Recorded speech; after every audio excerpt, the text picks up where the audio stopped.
அமைச்சருக்கும் உங்களுக்கும் முதல் என் நன்றியை தெரிவித்து சக அமைச்சர்களுக்கும் சட்டமன்ற உறுப்பினர்களுக்கும் என் வணக்கத்தை தெரிவித்து என் பதிலுரையை துவங்குகிறேன்.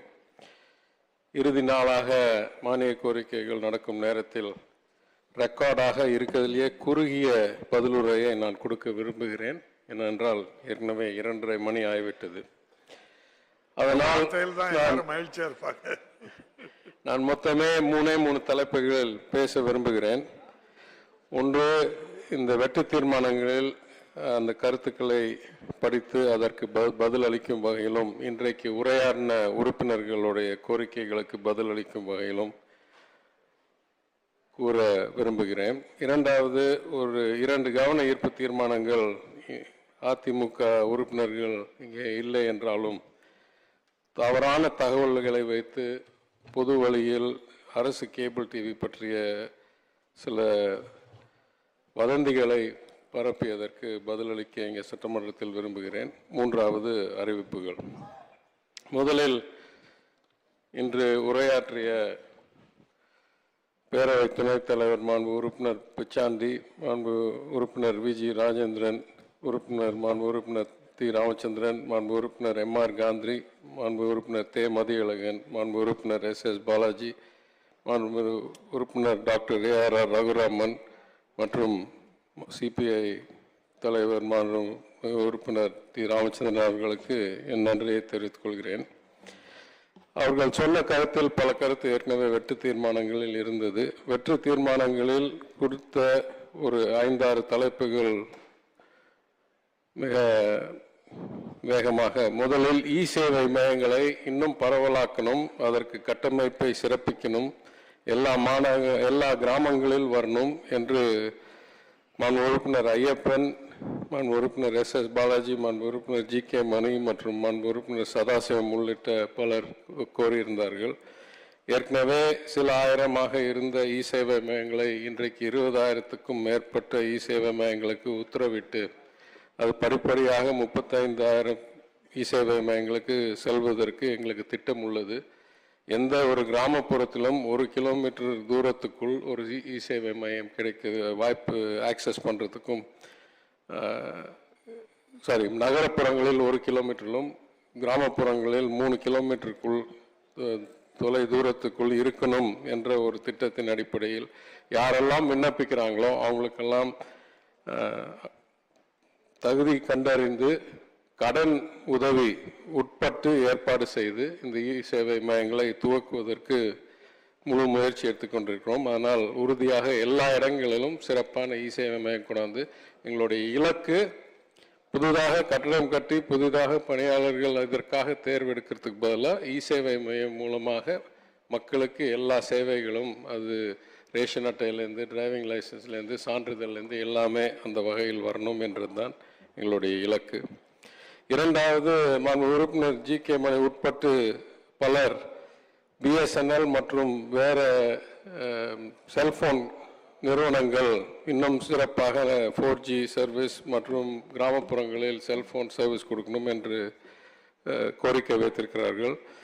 அந்த துறை மாநில அரசின் கட்டுப்பாட்டில் இல்லை என்ற சூழ்நிலை இருந்தாலும் எல்காட் மூலம் இந்த டவர் உரிமைக்கு விண்ணப்பிக்கும் நோடல் ஏஜென்சியாக நாங்கள் இருக்கிறதுனால் முடிந்த அளவுக்கு அந்த அழுத்தத்தை கொடுத்து இப்போ உங்களுக்கு நல்லா தெரியும், ஒரு கம்பெனியும் அவங்க தனி டவர் இயக்கிறதில்லை. அந்த டவர் எல்லாம் செக்யூரிட்டைஸ் பண்ணி காமன் ஆக்கி சில இண்டஸ் டவர்ஸ் மாதிரி சில கம்பெனிகள் தான் அந்த டவரை பல செல்ஃபோன் கம்பெனி ஒரே டவரில் பீம் பண்ணுறாங்க அவங்க சிக்னலை.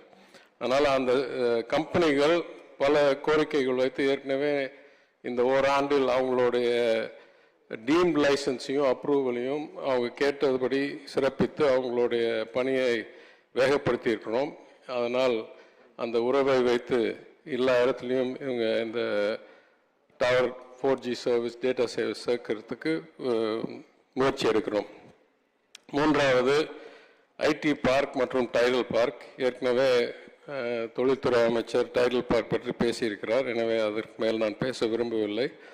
IT பார்க் பொறுத்த வரைக்கும் இருக்கிற IT பார்க்குகளில் முடிந்த அளவுக்கு வேகப்படுத்தி கொண்டிருக்கிறோம். ஒரு உதாரணத்துக்கு சேலம் சட்டமன்ற உறுப்பினர் அருள் அவர்கள் இங்கே இல்லையே தவிர அவருடைய அந்த ஜெகரியம்மா பாளையத்தில் இருக்கிற பூங்காவில் கூடுதல் நிறுவனங்களும் கொண்டு வர வேண்டும் என்று கூறியிருக்கிறார். கொள்கை விளக்க அறிக்கையிலேயே அதன் பற்றி தகவல்கள் இருக்கின்றன.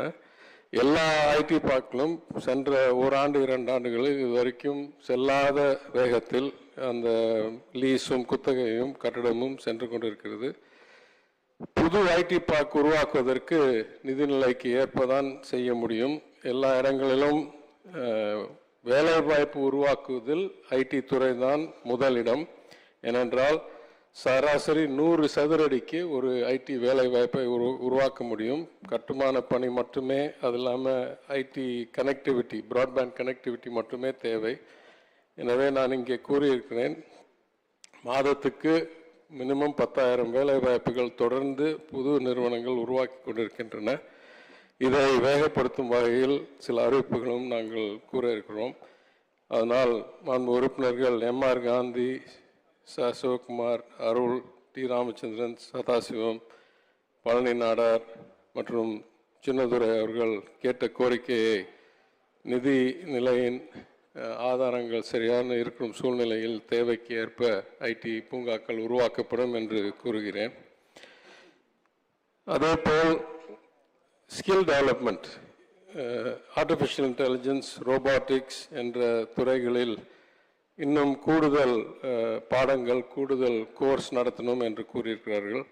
இந்தியாவிலேயே நம்பர் 1 ட்ரைனிங் அகாடமியாக ஐசிடி அகாடமி ஆஃப் தமிழ்நாடு என்ற நிறுவனம் அவ்வளோ சிறப்பாக செயல்பட்டு ஆண்டுக்கு பல லட்சம் மாணவர்களுக்கு பாடம் அளிக்கும் வகையிலும் 10 மாநிலங்களில் அதோடைய அலுவலகம் வைக்கும் அளவிலும் 1800 கல்லூரிகள், பல்கலைக்கழகங்களுடன் உறவு வைத்திருக்கும் வகையிலும் இந்த ஸ்கில் டெவலப்மெண்ட் நாங்கள் செயல்பட்டு இருக்கிறோம். எனவே நீங்கள் கூறுகிற அந்த சப்ஜெக்ட்ஸை உறுதியாக அதில் சேர்த்து ஒரு ஆண்டுக்கு ஒரு 7-8 மாநாடுகள் நடத்துகிறோம், கான்ஃபரன்சஸ். அதுக்கு பேர் கனெக்ட் அண்ட் பிரிட்ஜ். கனெக்ட் வந்து சிஐஐ பண்ணுறாங்க, உதவி செய்கிறோம்.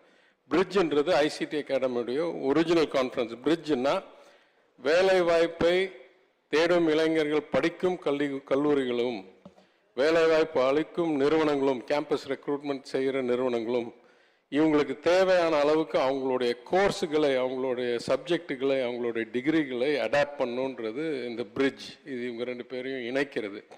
இந்த பிரிட்ஜ் கூட்டங்கள் ஆண்டுதோறும் கவுஹாத்தி, டெல்லி, பெங்களூர், புனே, ஹைதராபாத், சென்னை, மதுரை, கோயம்புத்தூர், இந்த மாதிரி நாடு முழுவதும் பல இடங்கள் நடந்து ஒன்றுலையும் பல 100 கல்லூரிகள் பங்கேற்கிறார்கள். அதில்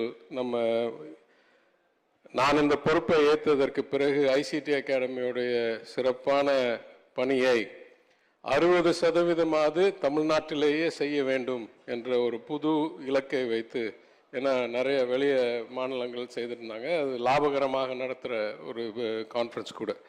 அதனால் அந்த ஃபோக்கஸ் இங்கே கொண்டாந்துட்டோம். அதை சிறப்பாக செய்வோம் என்று கூறுகிறேன். அதேபோல் மாண்பு உறுப்பினர் மயிலம் உறுப்பினர் சிவகுமாரும் உறுப்பினர் அருளும் புது ஐடி கல்லூரி திறக்கணும், இல்லை என்றால் ட்ரோன் டெக்னாலஜி அவங்க தொகுதியில் இருக்கிற ஒரு உதாரணத்துக்கு சேலம் இன்ஜினியரிங் கல்லூரியில் சப்ஜெக்டாக கொண்டாடணும் என்று கோரிக்கை வைத்திருக்கிறார்கள். இதெல்லாம் உயர்கல்வித்துறையுடைய கட்டுப்பாட்டில் உள்ள கோரிக்கைகள். எனவே அந்த துறைக்கு அனுப்பப்பட்டு அவர்கள் சரியான வகையில் அதை ஆய்வு செய்வார்கள் என்று கூறுகிறேன். மாண்பு உறுப்பினர் அருள் அவர்கள் தமிழ் கலாச்சாரத்தையும் பண்பாட்டையும் இணையதளம் வழியாக இன்னும் வெளியேற்றணும், பலருக்கு பெற்றுக்கொள்ளும் வகையில், ஆக்சஸ் கிடைக்கும் வகையில் செய்ய வேண்டும் என்று கூறியிருக்கிறார். அது தமிழ் வர்ச்சுவல் அகாடமி என்ற இந்த ஐடி துறையில் செயல்படும் நிறுவனத்துடைய முக்கிய இலக்குகளில் ஒன்றாக இருக்கிறது. அதற்கும் கூடுதல் நிதியும் சில அறிவிப்பும் இன்றைக்கு கூற இருக்கிறேன். உறுப்பினர் ராமச்சந்திரன் அவர்கள் எல்லா அரசு அலுவலகங்களும் பண பரிமாற்றம் இல்லாமல் எல்லா பேமெண்ட்டும் ஆன்லைனில் தான் பண்ணணும் அப்படின்னு கூறியிருக்கிறார். கிட்டத்தட்ட இன்றைக்கே அதே சூழ்நிலையில் தான் இருக்கிறது. இபி உட்பட்டு எல்லா இடங்களிலும் ஆர்டிஜிஎஸ் இல்லை ஃபோன் பேமெண்ட் மட்டும்தான் செயல்படுத்துகிறது. பணப்பரிமாற்றம் கிட்டத்தட்ட இல்லை. இன்னும் எங்கேயாவது இருந்தால் அதையும் கண்டறிந்து அதை ஆன்லைன் பண்ணுறதுக்கு வழிவகுப்போம். சேவை மையங்களிலேயே ஆன்லைன் பேமெண்ட் பண்ணுறதுக்கு எல்லா ஏற்பாடும் செய்திருக்கிறோம். எனவே அதிலும் எந்த பிரச்சனையும் இல்லை. இறுதியாக மயிலம் சட்டமன்ற தொகுதி உறுப்பினர் அந்த வெதர் ப்ரெடிக்ஷன், அதாவது சுற்றுச்சூழலில் என்னைக்கு எப்போ மழை பெய்ய போகுது, எப்போ ஸ்டார்ம் வருது, எப்போ புயல் வருது என்று அறிவதற்கு தொழில்நுட்ப கருவிகளை அதிகரிக்கும் என்று கூறியிருக்கிறார். அதுவும் எங்கள் துறையில் செயல்படாத ஒரு தலைப்பு.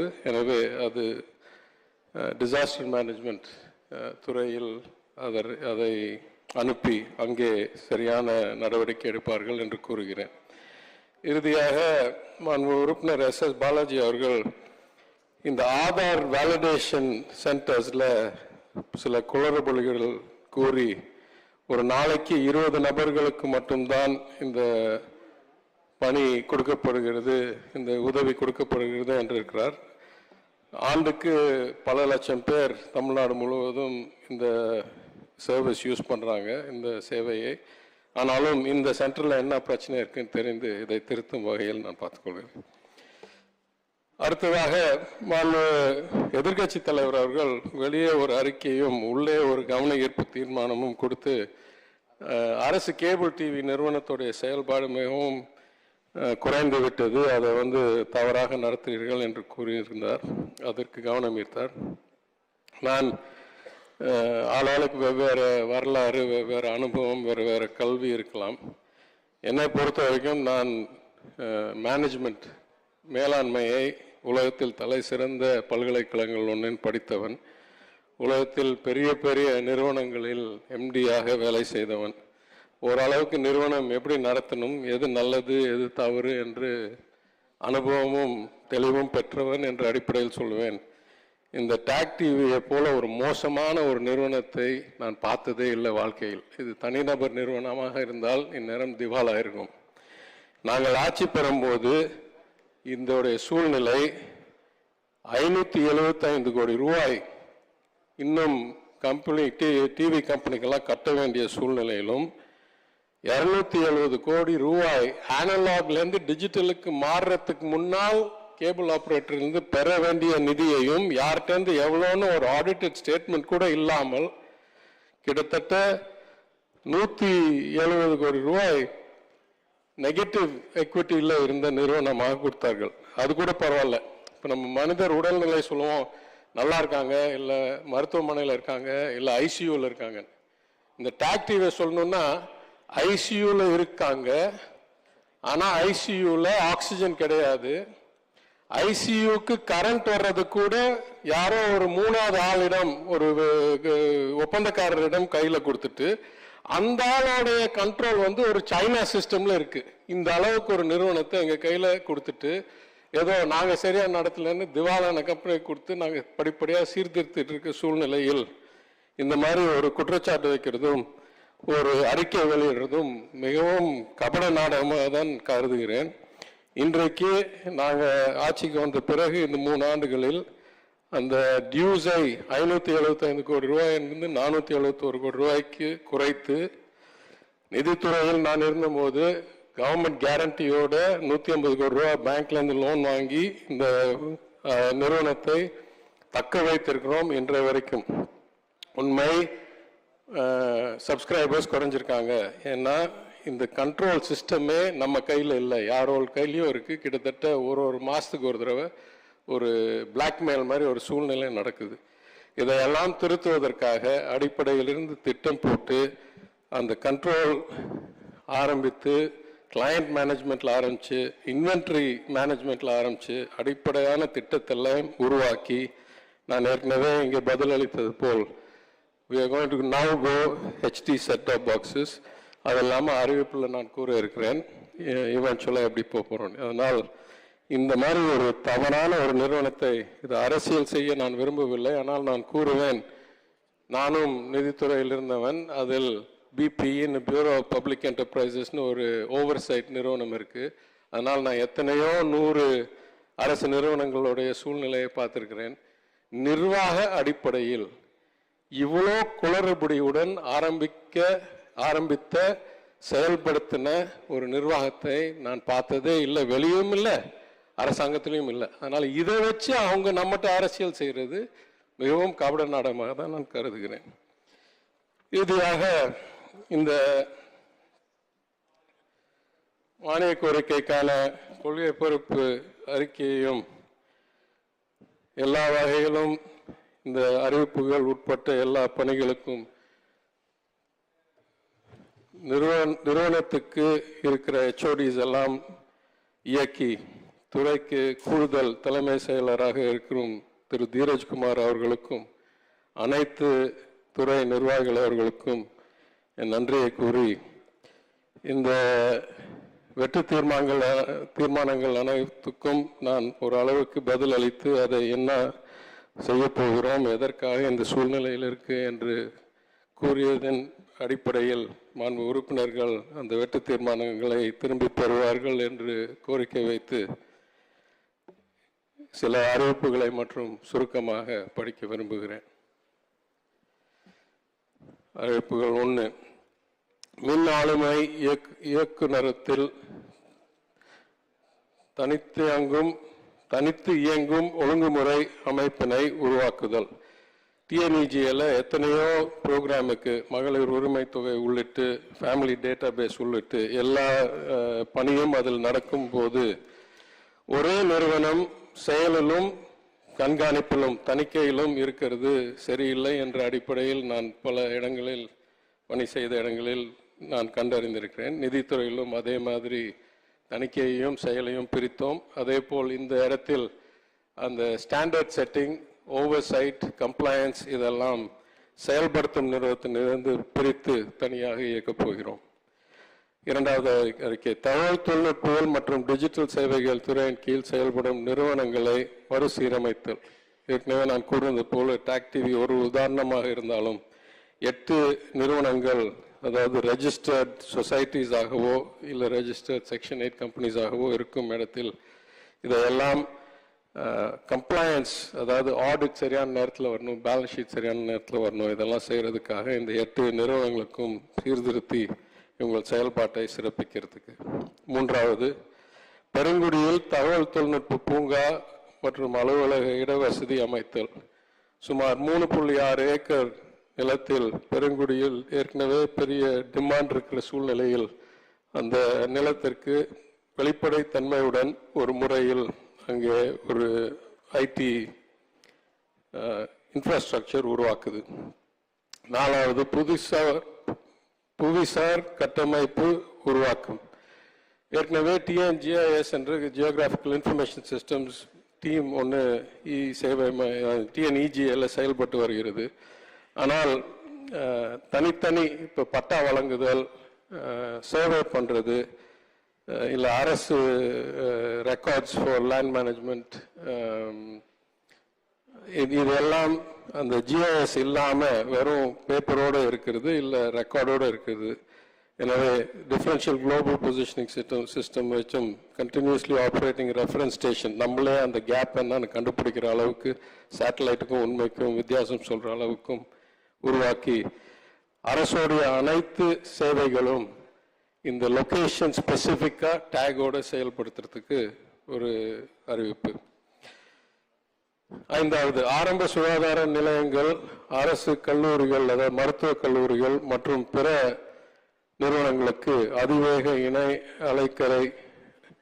அலைக்கற்றை வாதியை, அதாவது டான்ஃபிநெட் ஃபைபர் நெட் வந்தவுடன் இந்த பிஹெச்சிஸ், குறிப்பாக ரூரல் பிஹெச்சிஸ் மற்றும் மெடிக்கல் காலேஜஸ், மெடிக்கல் சர்வீசஸ் எல்லாம் லோ காஸ்ட் இல்லை 0 காஸ்டில் இன்டிகிரேட் பண்ணி எல்லாத்துக்கும் ரிமோட் ஆக்சஸ் கிடைக்கிற அளவில் இந்த சர்வீஸ் உருவாக்குறது. 6வது, குறைந்த கட்டணத்தில் இணையதள தொலைக்காட்சி சேவைகள் வழங்குதல். அதான் ஏற்கனவே உறுப்பினர் பாபு கேட்டும்போது நான் சொன்னது. இந்த ப்ராட்பேண்ட் எல்லாம் இன்டர்மீடியட் ஸ்டெப். இவென்ச்சுவலி எங்களுடைய விருப்பம் 4Kக்கு மேல் ஹை டெஃபினேஷனாக இந்த டான்ஃபினட் மூலமாக IPTV வழங்குதல். 7வது, தமிழ்நாடு டீப் டெக் பாலிசி உருவாக்கம். டீப் டெக்கில் தமிழ்நாடு ஏற்கனவே இந்திய அளவில் ஒரு முன்னோடி மாநிலமாக இருந்தாலும் உலக அளவிலேயே நம்ம இருக்க வேண்டும் என்ற காரணத்துக்காக ஏற்கனவே இந்த ஃபின்லாண்ட் டீம், அது இல்லாமல் முந்தா நேற்று நேஷ்னல் குவாண்டம் கம்ப்யூட்டிங் மிஷனுடைய தலைவர் திரு அஜய் சௌத்ரி வந்திருந்தார். இந்த மாதிரி இணைப்புகளோடு IIT மெட்ராஸ் ரிசர்ச் பார்க் மற்றும் நம்மளுடைய ITNT மற்றும் நேஷ்னல் மிஷனோடு சேர்ந்து ஒரு டீப் டெக் சிஸ்டம் உருவாக்குறதுக்கு ஒரு பாலிசி இங்கே உருவாக்கப்படும். 8வது, தமிழ்நாடு அறிவுசார் சொத்துரிமை கண்டுபிடிப்புகளின் மாநாட்டை ஆண்டுதோறும் நடத்துதல்.